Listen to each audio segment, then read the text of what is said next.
You are listening to the Foreign Policy Focus podcast. We cannot wait for the final proof. The smoking gun could come in the form of a mushroom cloud. Haven't you driven enough people from their homes already? Bulldoze their villages, seize their property under laws they had no part in making. Now working in Libya with friends and allies, we've demonstrated what collective action can achieve in the 21st century. Now the host of the show, Kyle Inslee. This is episode 445 of the Foreign Policy Focus podcast. On today's show, I'm debunking some of the lies the war profiteers tell about Iran and North Korea. So important stuff. Share the show. You go to the Libertarian Institute. I'm the news editor over there. I write the daily news roundup, and then you can find the show on the homepage, libertarianinstitute.org. If you're a new listener to the show, make sure you subscribe to it. It should be up everywhere people listen to podcasts, and while you're there, give me a rating and review. And last, if you'd like to donate to the show, you could do that over at patreon.com/foreignpolicyfocus.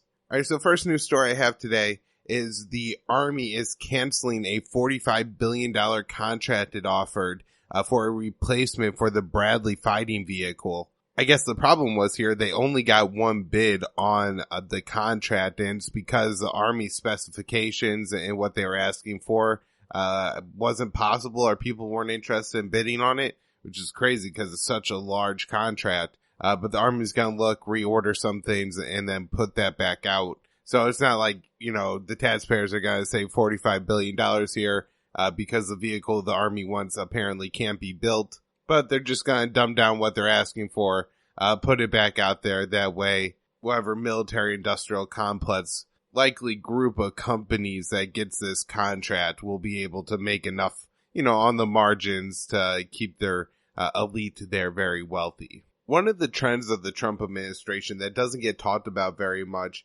is just some of the provocative things that he's been doing around China, particularly in the Taiwan Strait and the South China Sea waters. In these areas, China claims territory that, as a libertarian philosophically, doesn't seem like they necessarily should have, a right to. Islands way out, in the South China Sea, I think Spericles Islands, and there's another chain of islands, and then the island of Taiwan, which, what was a break off from China and seems to elect leadership that is fairly, anti-mainland China. So, that really suggests that, these shouldn't be Chinese territories, but rather independent. But at the same time, that's not for the U.S. military and U.S. government to judge. This is for the, people of those territories to work out. But Trump, along with taking a much more hawkish stance on, China via trade, for a long time labeling them as a currency manipulator, tariffing pretty much all Chinese, imports to the U.S., really harming the U.S. and Chinese economy with this trade war they started up, has also been doing a lot more of these shows of force where they're sailing U.S. warships into waters claimed by the South China, by China, And then the Taiwan Strait, which has been happening quite a bit more under Trump. I think, before it was like once a year would happen. Now it's once every couple months. I think is, seen as a real offense to China and something they're very much concerned about and would like to stop. My sense is Trump doesn't understand how provocative this is and how, let's say, provocative war games are to the North Koreans, feeling like if the Americans are having a massive buildup, and they say it's for planned war games, at the same time, it, could be an excuse to put a lot of military assets in the region and then launch a, first strike against North Korea, try to take out the leadership, go in, do it nice, quick and clean. And so it forces North Korea to mobilize a whole bunch of soldiers and stuff like that. And there are people who have, made notes that these war games often happened at times where North Korea would like to deploy its labor a little bit more as far as, food production. Now, I don't know how planful that is or not, and there's some people who, have disputed this, saying it's not that big of a deal, but it does seem like it happens occasionally. At the very least, that North Korea is redeploying resources, human resources, which is one of the disturbing parts about North Korea, the totalitarian nature of the government and their ability to conscript so many of their people into the military and, force them to go deploy somewhere when they otherwise could be collecting food for themselves. But it is because you have people like John Bolton, who was writing articles saying the U.S. should launch a first strike against North Korea and has the authority to do so, and then becoming national security advisor and, somebody who really had Trump's ear for a period of time. So, but back to China is just, Trump has really ramped this up, and it hasn't been something that's really ever been reported on. It's not something that Trump gets criticized for. I'm sure it costs a good amount of money to sail these operations and stuff like that, and hurts the overall U.S.-China relationship, which, doesn't need any more damage, especially at a time, where you're looking to work out a trade deal of some kind with China, or at least end this trade war. If you want to say, work out some sort of arms control agreement with China, which, the U.S. apparently says that they want, well, you got to show China that there's not a reason for them to need to up their nuclear arsenal, that the U.S. isn't going to be engaging in these threatening behaviors. All right, so on to North Korea. This is one of the pieces of war propaganda I want to talk about, talking about North Korea apparently working on a new missile. Now, I think, what we saw in the Singapore summit, and this is something that me and Will Porter talked about, is that North Korea, once they were given a show from the United States that they didn't need to maintain a hostile nuclear policy towards the U.S., was willing to, at the very least, start to scale back their, testing and all this stuff. And for a year or more now, have engaged in this freeze for freeze agreement with the United States. And so I think the piece of propaganda here is a little bit hidden. And it may be that North Korea isn't even working on a new missile. I think it's questionable if North Korea has the technology to launch an ICBM equipped with a nuclear weapon on it and hit somewhere in the United States. They seem to have pretty close to that technology, but it's such a closed group and the reporting is so tight, I think it's hard to tell. And also, my guess is a lot of people and a lot of the ways they find out about this are, from intelligence and all those assets, which in the United States, I think have an incentive to kind of just go along with the North Korean weapon, that they have a very strong nuclear program, or a strong enough nuclear program to threaten the United States. So, I think it's questionable about that, but it's certainly possible that North Korea could launch and use one of their nuclear weapons to hit U.S. targets in the region, whether it's Japan, South Korea, Guam, possibly Hawaii.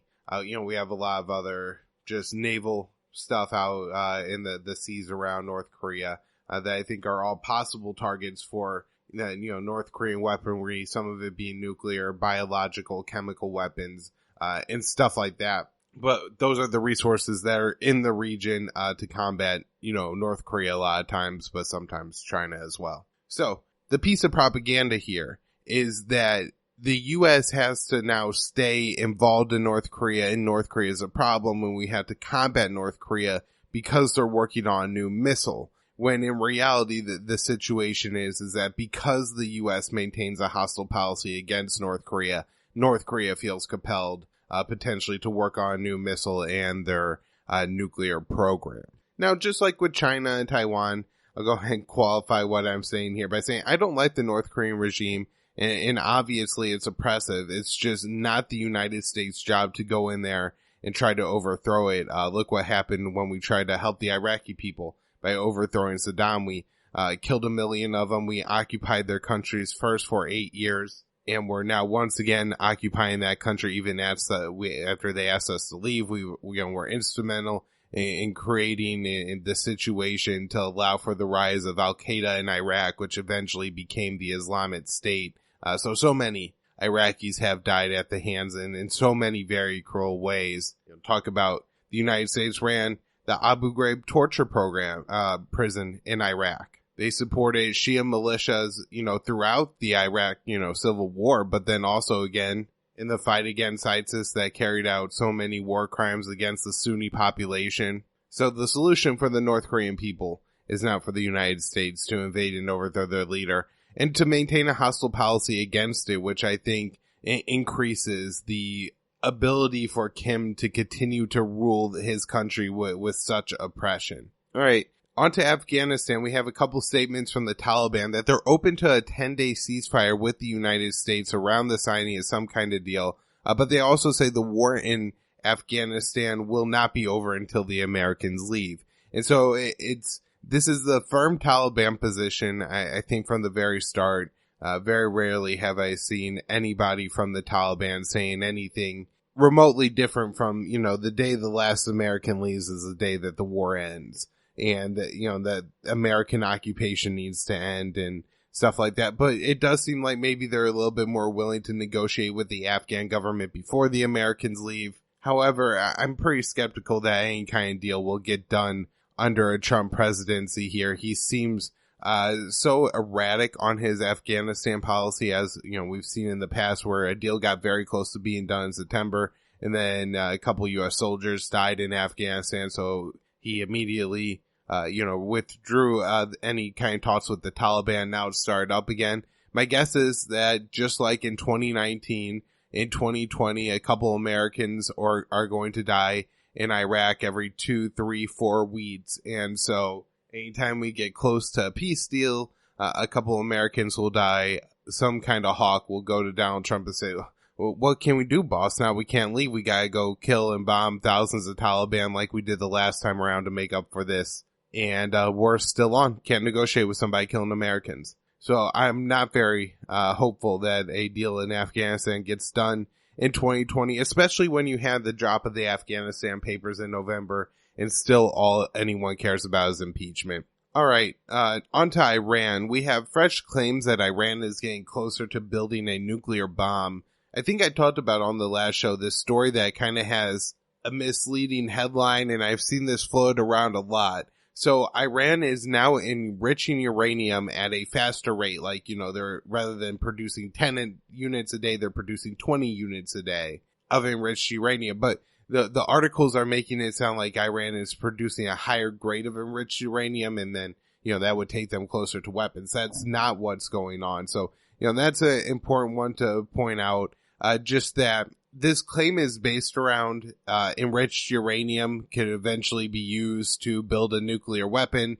You need quite a bit of enriched uranium to build a nuclear weapon. So the more enriched uranium that Iran has, the quicker they could then take that and use it to make a nuclear weapon. However, they could also use it for fuel and medicine, and apparently it's used in the textile industry as well. I don't understand how. But it's used in different industries too. So, there's a lot of things Iran could do with this enriched uranium, and there's no evidence that they're trying to use this for weapons reasons or anything like that. Now, I'm guessing that the Iranians do see this as some kind of deterrent against American force, that, hey, if, you do start striking certain Iranian targets and we do feel the need to have a nuclear deterrent, we could get one a little bit quicker this way.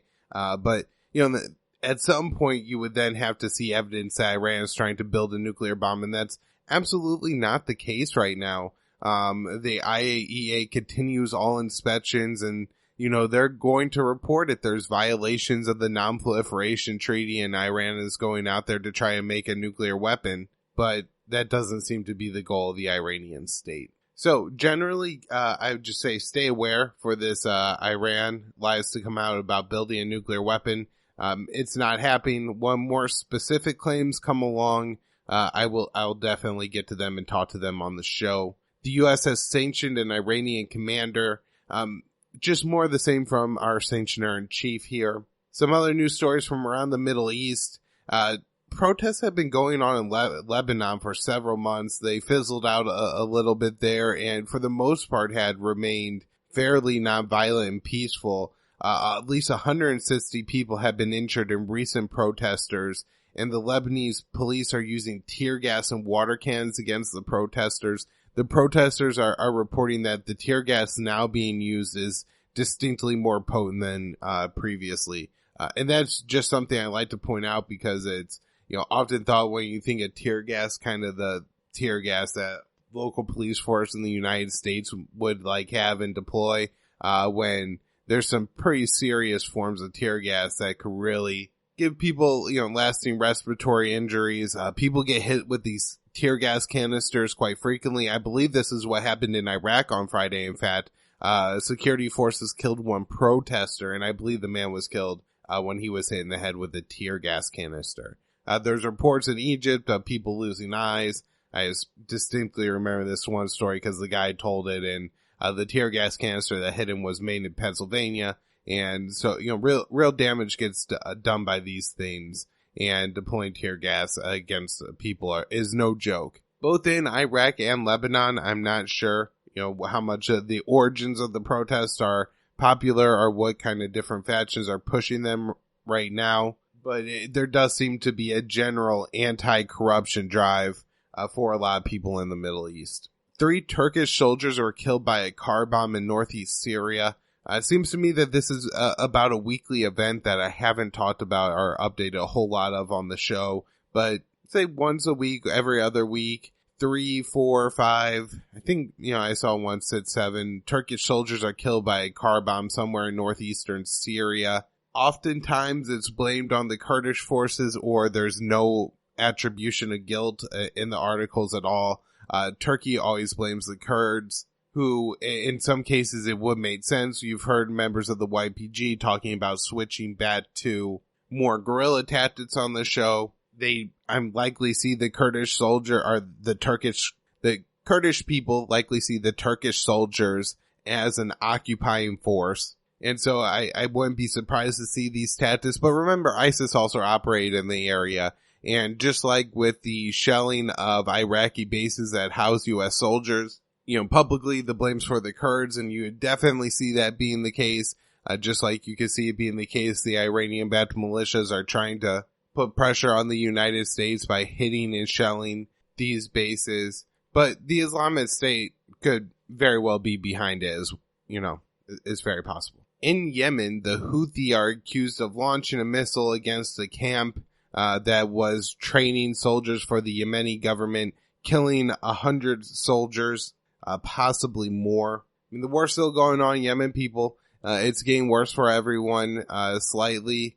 There's headlines like this that go on, but it doesn't seem right now like there's a whole lot of work going on that's being reported on as far as ending this conflict in any way, or just generally helping the people of Yemen who are going to continue to suffer and die under famine conditions and a ruthless air war waged mostly by Saudi Arabia. But this war has gone on so long, the Houthis have developed some missile technology and are now, able to fight back either by bombing Saudi or Emirati targets outside of Yemen or Yemeni government targets inside of Yemen.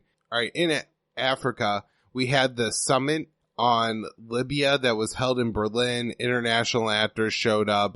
Turkey, I don't know if Erdogan personally went. I believe Putin was there. Pompeo attended for the United States. However, the leadership of the Libyan government of National Accord and the Libyan National Army, so that's the GNA and the LNA, though the leadership of those two did not meet. These are the two different groups in Libya on the ground that are actually fighting, although there is a lot of international help. The Turkey seems to be supporting the GNA's Air Force and drone campaign, and then providing some, armored vehicles and stuff. France has colonial interests. Russian has energy interests. So, a huge mess of different actors in here. All right, that's all I got for news today. But I will say I'm recording this show on Martin Luther King Jr. Day. And while the man is renowned for his important work in the civil rights movement, he was also a anti-war activist and, famously said that my government is the greatest prevailer of violence in the world today. So, he took very important stands on other things too. This is something that I actually didn't realize about Martin Luther King Jr. till after my public education days. I had to go listen to a lecture on him, and I learned it was great to see that he wasn't just some kind of, just on the civil rights movement and did take these other positions. Now, there's also things about Martin Luther King Jr. that I don't agree with. He was, I think, a pretty just much admitted socialist, and I am a libertarian, so I don't agree with that. But like a lot of other people in the anti-war movement today. He came from the left, but he got the whole thing right, and I'm sure with his prominence and at the time he was talking, his opposition to the Vietnam War was very important to that era. So happy MLK Day, everyone. Hopefully you're one of the people that gets an extra day off work, and I'll be back on the show on Wednesday.